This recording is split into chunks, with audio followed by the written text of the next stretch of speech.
Welcome to GlobeTrotter. I'm Jon Haggins. I'm here in Emilia-Romagna, and this is Bologna, the great city. It's a big city, and there's lots of food. It's a food city. Everyone comes here for food, and the food is absolutely delicious. I can't wait to dig in. Hello everyone, welcome to my hometown Bologna in Italy, the north of Italy, and we are standing beside one of the hallmark of Bologna, this beautiful statue, the statue of the Neptune, that was built in 1566 when Bologna became the second biggest town in the state of the church. Maybe you have recognized the fork behind the statue of the Neptune. This fork is the emblem of an important car in our area. We have many cars. We have Ferrari, Lamborghini factories. The factories of Lamborghini, Ferrari, and this fork is the symbol of Maserati. So this beautiful fountain was made by an artist working in Florence at that time, Jean de Boulogne, and he had a reputation to be a kind of Michelangelo. And in fact, the Pope chose the best artist to build their piece of art. When they arrived in Bologna, the Pope wanted to have the best material. This is in marble. The marble came from Verona, and they did a fountain, because a fountain means water. Water is richness. And when they arrived, they found a real poor town, so they start building nice buildings, and they also did this fountain, because when they arrived they found the aqueduct that dated back to the Roman time. All the symbols that you see on the pedestal of the fountain are related to the power of the church. You have these nymphs, that means fertility, these putos with dolphin, and then we have coat of arms of important families. Coat of arms of the Medici family, coat of arms of the Della Rovere, because at the time the Pope that was in power was Giulio II Della Rovere, and the Pope at the time of the building of the fountain was someone coming from the Medici family. This is the archaeological museum, where you could visit all the historical period dating back to the 9th century with the Villanovian civilization, the Etruscan, the Celts and the Roman. And it's very interesting. Here you have many tomb stones. You have one where it is engraved some pigs and a man working in a mortar and mixing the meat to prepare mortadella. So mortadella is very a cold cut that dates back to the Celts, to the Roman. They could prepare already mortadella at the time. That's why that's why maybe the Newsweek said that Bologna has the best food in the world. Not really, because in Italy we have so many other places where we had good cuisine and elsewhere in the world. But here we have historical products that come back from so far. So let's head to the first university site that date back to 1566, the same time as the Neptune fountain, but you know that the university started in 1088. So between 1088 and 1563, students were studying everywhere in town. They went to visit the professor in their flat, they rent rooms, they went into churches, monasteries. We have there was 900 monasteries. And students were studying everywhere. They had a self-organization that I will tell you, but with the arrival of the Pope, all the students had to stay under the same roof. Of the French organization, for example, in Paris, the university was very vertical. Here was very horizontal. It means that you arrived in Bologna, to study in Bologna, you had to belong to a nation. Within the nation, each nation selected an advisor. And then there was the board of advisor. Within the board of advisor, there was a selection of a prior and of a dean. Okay, and they were in charge of deciding, together with the professors, what the professor had to do. So they were the boss, you know. Students came from rich family, of course, so all of them belonged to a family that had a coat of arms, an emblem. So, for example, you can see the students coming from the nation. First you have the nation. For example, Romanov, Longobardia, Grecia, Hungaria, that's the nation. And then you have the name of the student. Sometimes it was written down prior. For example, behind there you have a prior from 1764. Antonius was a prior of maybe the German, because with the eagles. So you have 7,000 coat of arms everywhere in the courtyard and at the first floor. And then you also have, and you know how it was structured, the university at the time? There were only two kinds of students. There were the law students and the artists. And in fact, they had two different entrances. And at the first floor, they had 10 rooms, 10 lecture hall for the artists and 10 lecture hall for the legisti, the law students. And so the artists were studying everything except from law, so medicine, philosophy, and they were very interesting in this university site is the anatomy room. Very nice. Starting from 17th century, they were allowed to take anatomy lecture, not before. And you have this nice wooden lecture hall with a slab of marble where corpses were placed there. Very, very nice. So, and nowadays here there is a public civic library with 800,000 books because the university has changed from here to an area close to the two towers, because Napoleon, when he arrived in 1802, he said no. You know that Napoleon had problem with everything that was related to religion, so he said let's move to another area, which is the area where still today we have the university, and we will see it because we will arrive at the two towers. So here we had the university only till 1802, from 1567, and it took 17 months to build this building. Amazing, only 17. You know why? Because a few meters far from here we have the basilica. It's not the cathedral. What we have in the square, the main square, is not the cathedral, is the basilica. Basilica devoted to Petronio, the very beloved Petronio. And they wanted to have the biggest church in the world for Petronio, but the Pope didn't want this. And in fact, they started this building just a few meters from the transept. It couldn't be bigger than St. Peter. Anyway, the basilica we have on the main church is the sixth biggest church in the world, after St. Paul in Rome, St. Peter in Rome, St. Paul in London, the Cathedral of Barcelona, the Cathedral of Milan, and the Cathedral of Florence. After that, it comes Petronio, the sixth biggest in the world.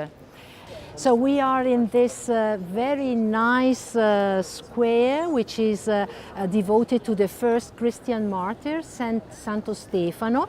And this is the oldest church. In fact, it is called the Seven Churches. There are more than one, maybe not seven. If you count the cloisters, okay, maybe seven, but there are for sure you see at least three from outside.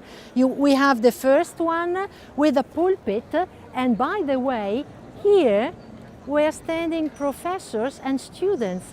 This was a kind of lecture hall, and in the pulpit you had a professor like Accursio. Accursio is the name of the town hall, the building where there is the local government.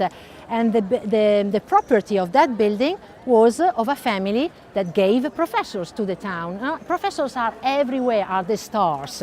It has 8 sides, and this is the oldest church of Santo Stefano that dates back to the time of Petronio. Remember Petronio? Petronio, the patron saint that lived approximately in the time of Ambrogio. Ambrogio was the Bishop of Milan. And at the time, what he did was this. Petronio went to Jerusalem into a pilgrimage to take some relics, and he took from Jerusalem relics to put it here, so that the Bolognese didn't have to go a long travel to Jerusalem for their pilgrimage. They just needed to come to Santo Stefano. So this was one of the many things that he did for his town. And inside this second church, there's the reproduction of the tomb of Jesus. And beside that, you have a third church of the martyrs, the local martyrs, Vitale and Agricola. And behind you have another church, and then a cloister. It's a kind of maze, you know, one church within another. Very, very nice and very, very old, because the first church here was done for the deus Isis, the Egyptian deus Isis, so very, very old. Jon Haggins, the GlobeTrotter, is a travel book unto itself. It's like no other travel book in the world. When I think of travel, I think of friends around the world. Travel introduces culture, cuisine, and history. If you ever have the desire to see the world, the colorful photos will take you there. You'll visit Thailand, Vietnam, Brazil, Portugal, Sweden, and many more. Don't forget the aromatic recipes that will whet your appetite and allow you to dream. You know, when I think of food, I think of home. The cover of Jon Haggins, the GlobeTrotter is whimsical. It gets you in the mood for traveling.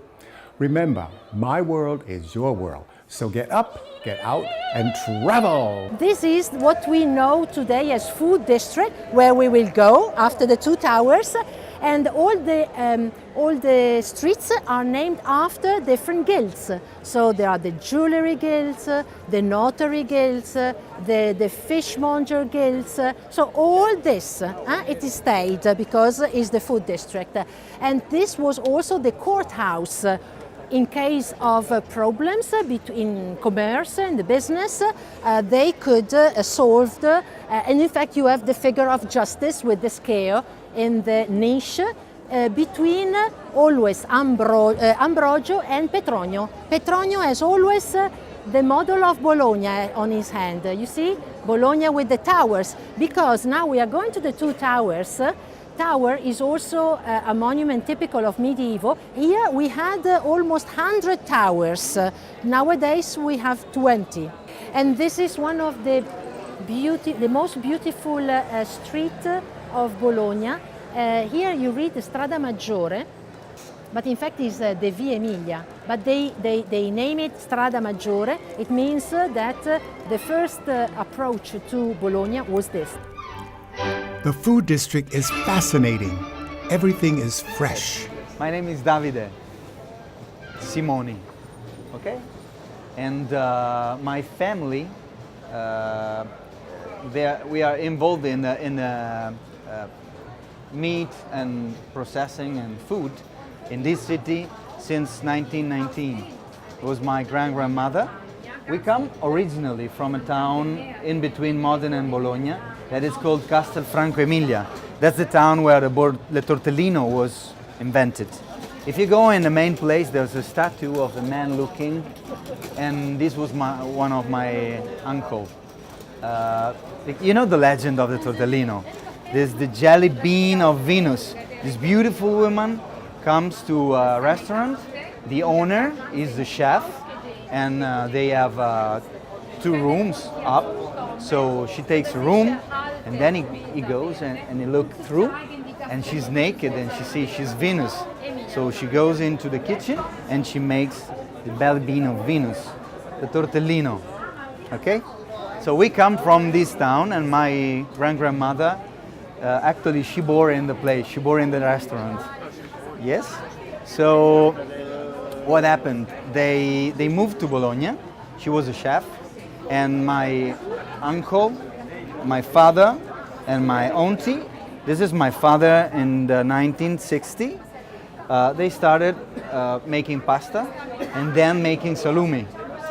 So we opened this shop 19 of June 1960, and actually it's it's very popular through Bolognese people.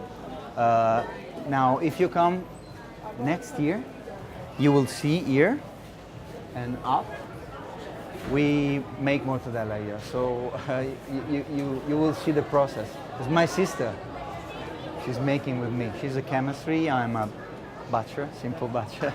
But that's what we make and what we're famous for. These two products. This is Salame Rosa. It's the old way to make mortadella. We don't use machine, only the knife. And we knife cut, then we stuff into natural skin, and we cook for 1 day. Next year, you promise me, you come back, and you will see cooking the. Now we're making all these things. And mortadella, the meat is machine finely cut. It looks like a strawberry ice cream in the end. It's this pink paste. And then we stuff it with some fat of the cheek. This is called guanciale, you know. It's the best fat we have in the pork. And then we sledge it the old way, and we cook it for 1 day. 20 hours. When it's after 20 hours, it reaches at the heart 75 degrees, and it's ready. But then we leave it like the chicken with the egg. We leave it 4 hours more because they must cook slowly cook. So you can say these two products, we are in a place where since the 12th century we have salumerie, that's the shop where you sell salumi, that's what mortadella is. And in 1242, my corporation, my father actually is the vice president of this corporation. It's the corporation of people working with the salt and the fresh meat to make salumi. So we take the salt from Cervia. There's a street called Via San Vitale. Since the Roman times, the salt that is like gold for us came through Bologna, the two towers. That's the entrance, it's called Porta Ravegnana. The salt from Ravenna comes in Porta Ravegnana, and that's where we have our church. It's the church of San Matteo, protector of salumieri. And you can say, this is our logo. So you see in the heart a cup full of salt. And the king of Italy, it's still our president, the president of the corporation, and the logo of Bologna, Comune di Bologna. Bologna in the 12th century was like New York today, towers and university. Many people from everywhere, so many gastronomic tradition came, and we then invented mortadella, tortellini, lasagne, tagliatelle, gramigna. All our food roots comes from this era. It's like Dubai or New York, you see. In the 12th century, this city was very progressive, so that's why people making the same work cooperate. They don't fight each other, but they create something that still exists. We have a corporation, and Mr. Tamburini, you see the shop? It's my father's best friend. Mr. Ceccarelli is a very good friend of mine. Mr. Melega, all the producer and cheesemonger and salumi makers, we are friends. We work together. So maybe I'm the mortadella kid, and everybody knows me because I'm like, if you put an answer inside, I'm like a robot. I can tell you everything about these two things because I before started the story, and then I've been working with the most famous mortadella producer in Bologna was Mr. Ennio Pasquini. It was my maestro, you know. He died last year in April, 84. And I worked with him 10 years, learning how to make it. And then now, you see, I'm here, so sometimes. And we have a shop in, I don't know if you see the place, where we make the bread and we make the tasting of our products. You remember the earthquake here. So many Parmigiano wheels fallen. You can imagine these cheese, they did like this. And I remember two Norwegian guy, they came and I took him and they say, don't worry, because they were frightened. And all the prosciutto, they do like, in this area, it's where we have animals. The animals are processed. In one day they come, the meat is very fresh. So we work with fresh meat. We don't have to hide, we don't have troubles on these meat. In Italy has a lot of mountains, and you can see the tradition of adding. It's where they don't grow pork. This is not a bad thing for the product because, for example, Calabria, lot of spicy. But that's why in the past, now it's okay. We have fridge, we have cooling system, no problem at all. But in the past, you process the animal and then you walk 3 days with this meat, and then you come. The meat stinks, so you add something to hide it. We don't have this tradition at all. We only add pepper. You see the black pepper. We mix it. We use white pepper, little of spices like mint powder, balsamic powder, and salt from Serbia. So nothing else. It's really, and only pork. There's another legend. They say we use donkey to make mortadella, but it was old legend because in the 17th century, a priest, very passionate of food, he traveled Europe and he came in Bologna and he asked to many producers, how you make mortadella? How you make mortadella? How you make mortadella? Someone told him, we use donkey, just as a joke. And he wrote in the book, they use donkey in Bologna. They have the 2 towers, they're called the donkey towers. So he made a collection of this. Still, we have a tradition of butchers, salumeria, fruit market, fisheries. These are really old fisheries.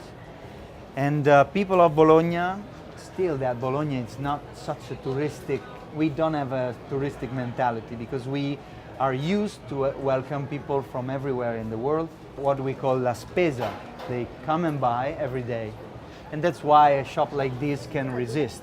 You see, we have a wall with 60 hams open because people, if you see on top, you have the side. Some people, young people, they want to eat thin, they like this cut. Sweetest part, feta, is the one, the central cut. And then the end, the ham end, is more soft. We are always packed. That's a very popular place.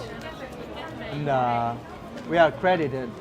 That's a good thing because one of the best salumeria in Italy. You can have it in cubes, you can have it sliced, you can have it grilled, you can have it with ricotta.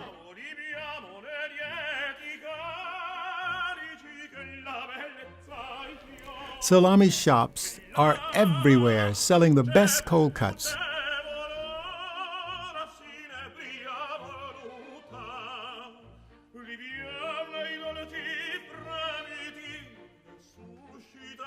Salami and fresh cold cuts can be found in many shops throughout the region.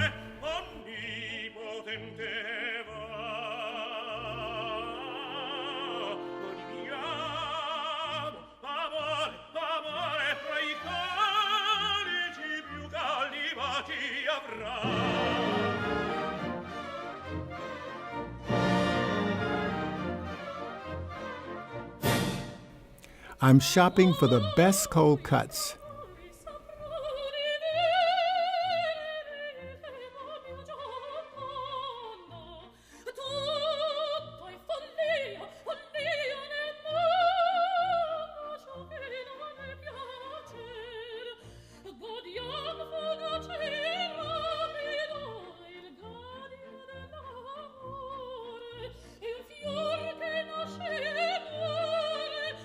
we don't have only culatello, but also culatta and fiocchetto, which is even better than the Parma ham. And then plenty of mortadella and the Parmigiano, 12, 24 or 36 months maturation, and there are differences in color, in texture. You know, this is an extraordinary experience being here in Bologna, and this is Emilia-Romagna, and this is a food capital, and it's also a college town.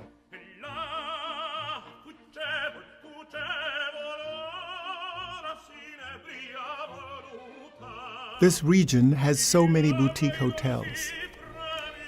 And I just met some new friends and we're sharing a drink.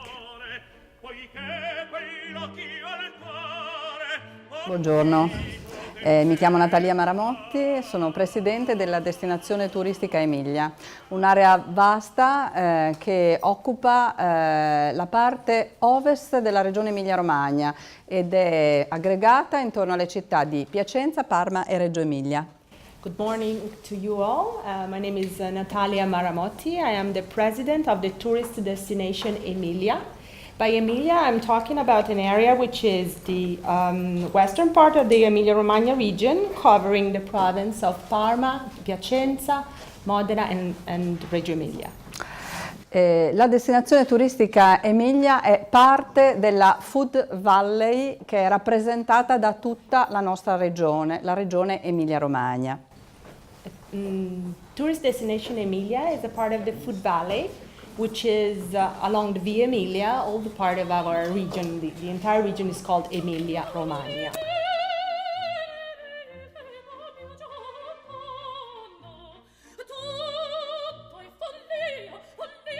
You gotta take a moment and relax with a beer.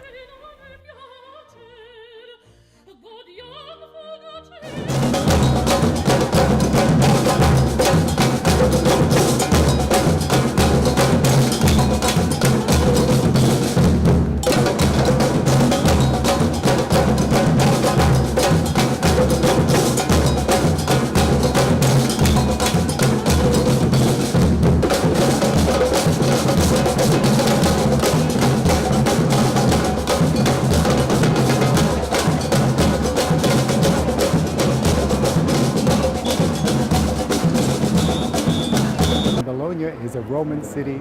It's a food city. There's lots of great food here, and it's a college town where there are lots of young people, a lot of activity. You will absolutely love it. I love walking through the food market.